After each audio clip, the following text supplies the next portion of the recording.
Oops.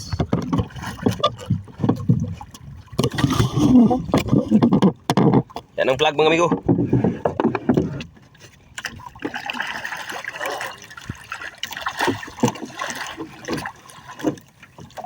Lumubog naman mga amigo. Kita nyo ba mga amigo? Sana dalawa to. Ganyan siya mga amigo pag ginawihan. Si Migo number 3 ang binawihan. Nabuya. Laban po.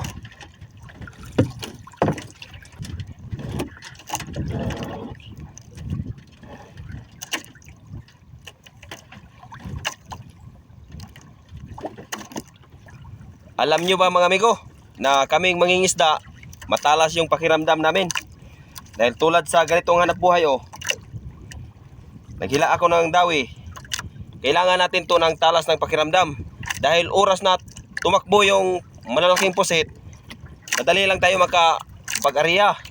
Dahil hindi lang puro hila-hila lang, hindi basta-basta ang ganitong hanap buhay. Laluhan na pagbaguhan kayo, huwag puro hila. Kailangan natin ng talas ng pakiramdam. Dahil pakiramdaman mo yung lubid, tulad nito, pag tumakbo siya, ariya. Pag nanakbo naman, ariya naman. Hindi puro hila, ganyan. Hindi ganyan. Kailangan din natin laruin ang isang pusit mga amigo para hindi makawala. Dahil ang goal natin, makuha. Mga amigo, yun talaga ang pinaka-goal natin. Kaya kailangan natin ng talas ng pakiramdam. Yun. Ganyan kaming mangingisda.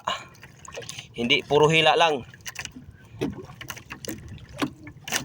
Pag hindi kaya, huwag pilitin.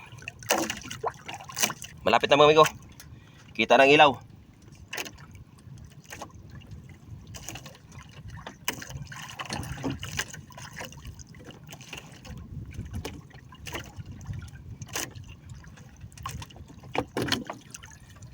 Wala man sa unang kawil.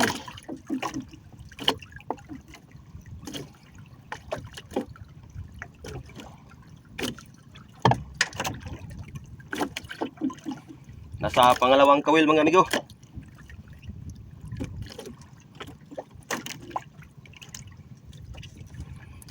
Malapit na.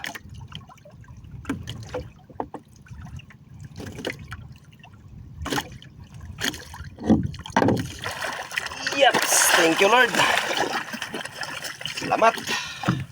Kuha natin mga amigo. Maraming salamat sa Panginoon. Kuha natin.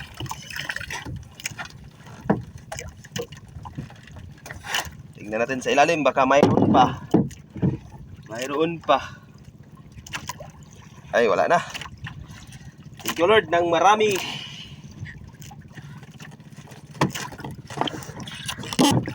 So mga amigo, kuha natin yung isang piraso sa umaga.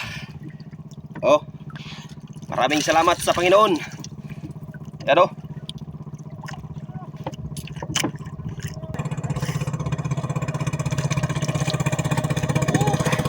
Kabog! Labay mga amigo.